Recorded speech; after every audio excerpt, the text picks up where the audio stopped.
Hi, Froggy here. This is a 95 M3 and I've been having trouble with the windows going up, so I'm going to show you what it does first, then I'm going to take it apart and see if I can fix it.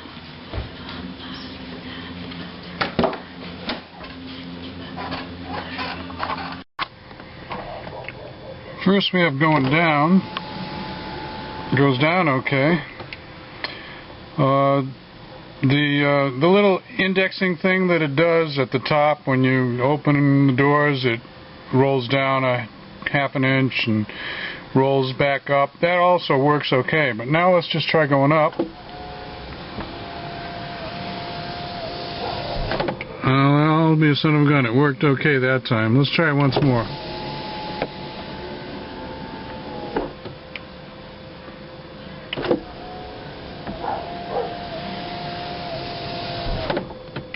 Well, maybe it has to do when the car is running. So let's try with the car running.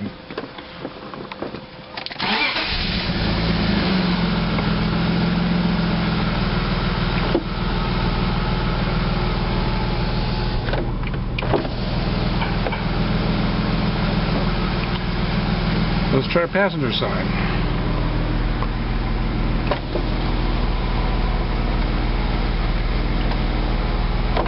There it goes. Alright, that's what I'm talking about. It goes up and then it reverses itself. If I hit the button a few times, I can get it to go up. Going down is always okay.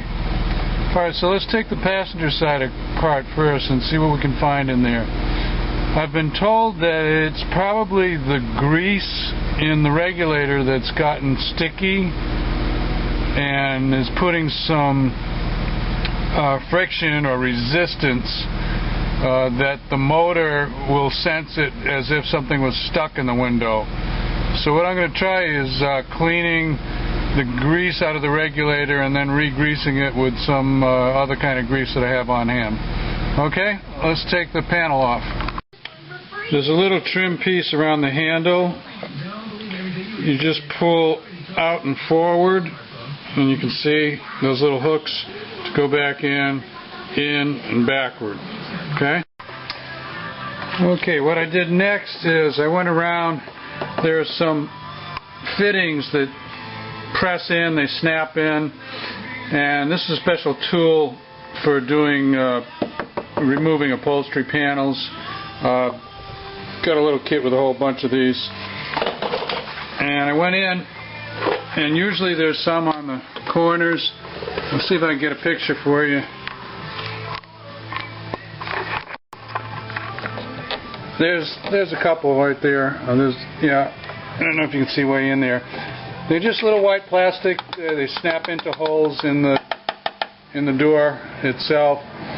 So you're going to find, oh, there's another one up there.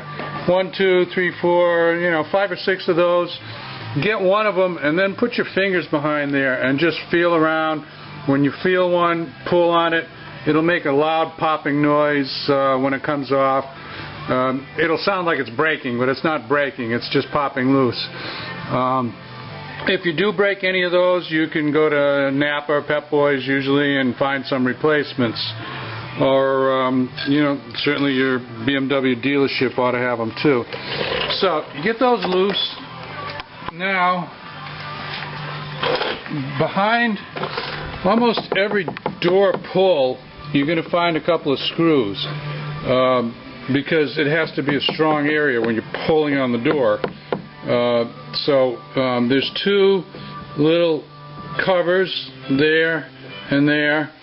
And you take them off with your fingernail, and then you use a Torx. I don't know what size yet, I'll tell you in a minute. And you go in and you remove 2 Torx bolts, and then we're almost there. There you go. There's 2 little Torx screws. If you don't know what a Torx bit is, there's one. It's like a star-shaped This is a Torx socket that goes on a 1/4-inch extension, and if you need it, I got a little 1/4-inch drive ratchet that fits on there. So I got those out. Now I'm going to see if it'll come off. Okay, we got it off. We got 3 of these plastic white clips on the leading side and 5 of them on the trailing side. We've got the 2 Torx screws there and there, and we've got 2 connections for speakers. And let me show you to get these speakers out. To get the speakers out, I'm going to try and show this to you.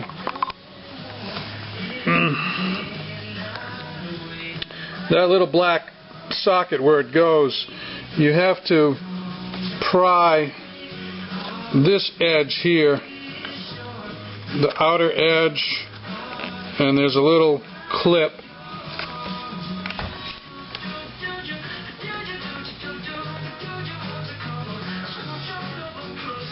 And I'm rubbing my fingernail over it, but you probably can't see it with the camera. But there's a little pin there that slides into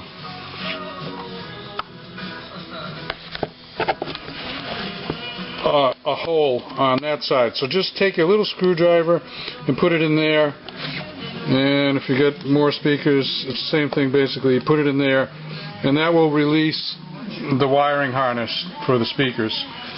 So this is off, and now I got to pull this foam insulation off, and then I got to see what my regulator looks like. The foam is attached with this black, it's kind of like a sticky rope. There's a special name for it in automotive bodywork circles. I'm going to try and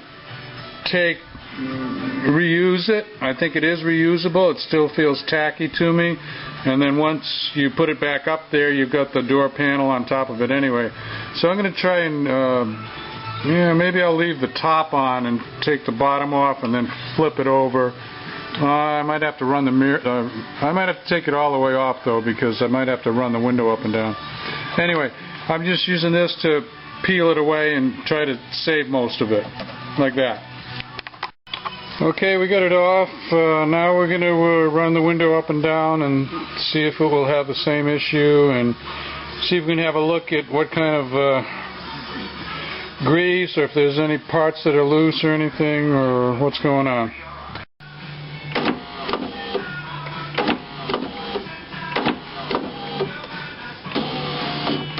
Goes down okay.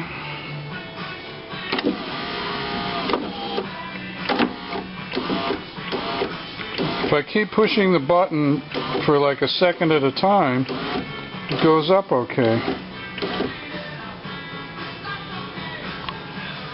Now there's one of the places where it gets greased. I mean, there's a lot of places here where it gets greased. So I'm going to take the camera off now and investigate it a little bit. I can't really do it one-handed, and then I'll tell you what I find. Well, let's go over how this works. Here's your motor. In the motor there's some kind of a sensor. I don't know exactly how it works, but it senses if the window is going up and it hits something, like somebody's arm is in the way when it gets near the top, and it reverses itself. So sensor in the motor. This sensor, maybe it's gotten a little bit sensitive, or maybe there's just some extra resistance because the lubrication has dried up. Basically, you got a big arcing gear here, and there's an impeller, a gear inside the motor, a little gear that moves this big gear. Big gear transmits power to the central portion here. The central portion, so it's doing that, all right? The central portion sends it out to all these other 4 areas, which this is a slider on the other side. There's a slider down there. There's sliders in back of here. So you got those 4 sliders, you've got this, you've got a central, I mean there's friction here where this central, basically it's a big rivet. It's like a big rivet that goes through here. And this is like a big rivet that goes through here. So, and then on the front side, there's just a channel that the window slides in. On the back side, there's a channel, but there's 3 little metal rollers that roll in this one. On the front side, it's just the window glass itself sliding in here. In the back, there's rollers that are attached to the glass, and well, let me see if I can show you one. There's the top roller, and you see there's a little you can just maybe see there's a wheel attached there. See that little grayish thing? That's a wheel attached to the roller. It's a wheel roller. So I'm going to lube up all this stuff. I've got some penetrating lube that I'm going to use on these rivet type things, because I can't really get in there and lube anything, but I can spray around it, it'll penetrate. And then I'm going to use a straw and probably either I'm going to use silicone or white lithium grease. I haven't decided yet. I got to read the labels on the 2 greases and see which one. It's got to be good for heat extremes and not drying out. I've also got some Teflon stuff that works like on motorcycle chains. I might look at that too. Anyway, that's the plan. Lube it all up and then test it a few more times and see if it stops on me or see if it doesn't stop. Okay? What I'm going to do after each lube that I use, I'm going to test it. That way, process of elimination, I want to see which one might do the job. This is PB Blaster. It's penetrating and lubricating. Originally for busting rusted nuts and bolts apart. My idea is that this fitting here and this one over here, up here, it's behind this panel now, they've got to be pressed together really, really tight to last, 100,000 miles, whatever they're supposed to last. So they're under a lot of compression, a lot of pressure, and if the lube wears out or dries up with all that pressure or tension, they're going to get pretty stiff. So I shot them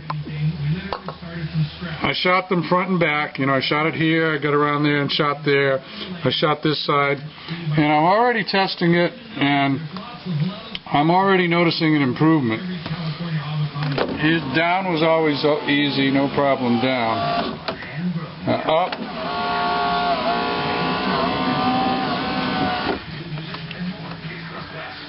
Down. Up. See, it used to be every 2 or 3 times that I did this, I would get the stoppage. So I may have fixed this thing right there just by those 2 joints. But I'm not going to stop there. My theory is that it's an accumulation of all the friction, of all the sliding parts, of the whole darn door. So I'm going to lube everything that slides. But I think that right there and that right there with PB Blaster is what fixed it. Anyway, that's my story, and I'm sticking to it. I'm going to go lube a few more places. May use a different lube. Okay, now you remember I told you about these 3 wheels here. 1, 2, 3. Now look, if you can, this top wheel, I can spin it. I observed it when I was running the window. It moves. The middle wheel doesn't move. Bottom wheel it doesn't move. Alright, so here's my next theory. This wheel is free, this is stuck, this is stuck. So this section is just sliding in this channel. The wheels are not turning, it's just sliding in the channel. So I'm going to put some PB Blaster on those three, try and get the bottom two to turn. They may or may not start turning, but then I'm also going to lube this channel so that if they don't turn, at least they can slide a little bit. I think this is a major problem with a major part of what the problem was that I was having.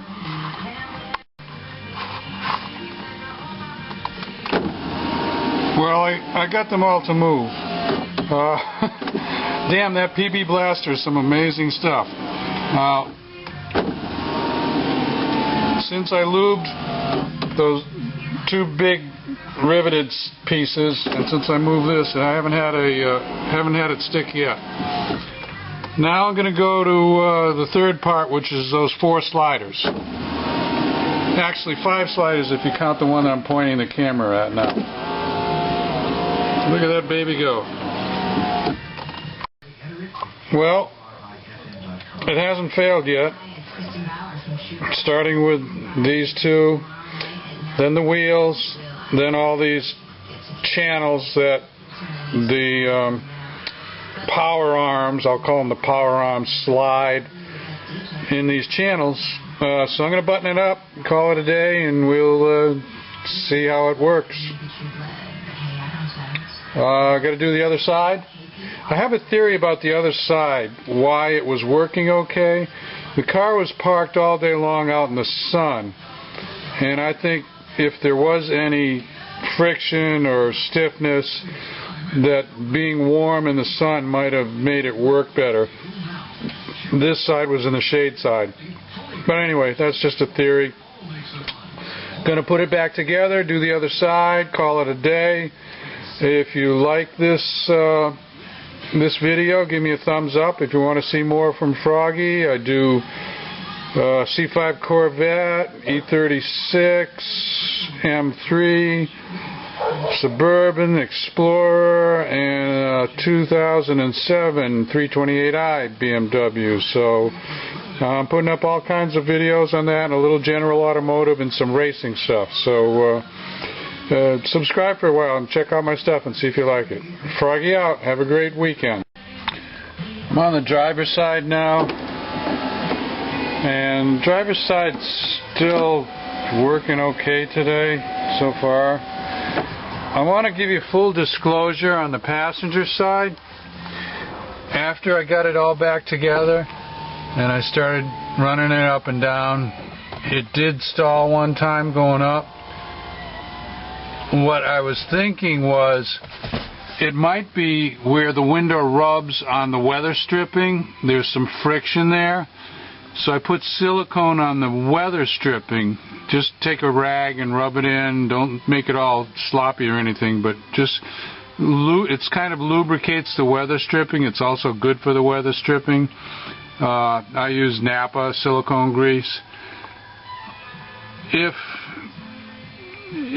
yours still starts stalling like mine was stalling, there may be a window adjustment that needs to be done so it doesn't rub as tight on there. It may also be that the sensor in the motor just gets cranky after a few years, and then you need to put a new motor in with a new sensor in.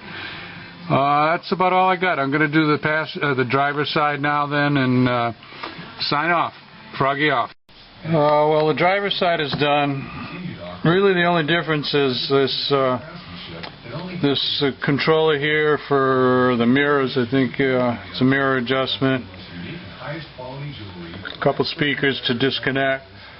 This you just kind of easily pry it out. I would use one of those plastic tools, not a screwdriver. It's easier on the leather or the plastic, whatever this is. And just kind of go corner, corner, corner, corner, corner, you know, around, go around it. It'll come straight out.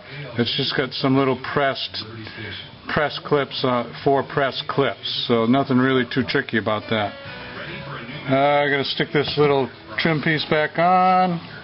and this one's working okay. Like I said, I'm going to put silicone on the weather stripping around the window, and these are very, very well lubed window regulators, and the motors are working. The only thing I can figure now, if this happens again, is the sensor has just gotten very sensitive, and maybe they go out of whack after a while. New motor would fix that, but if it just does it once in a great while, I wouldn't even bother. Just hit the button again. Okay, have a great weekend. Froggy out, final. Going to put this up on the internet. See ya.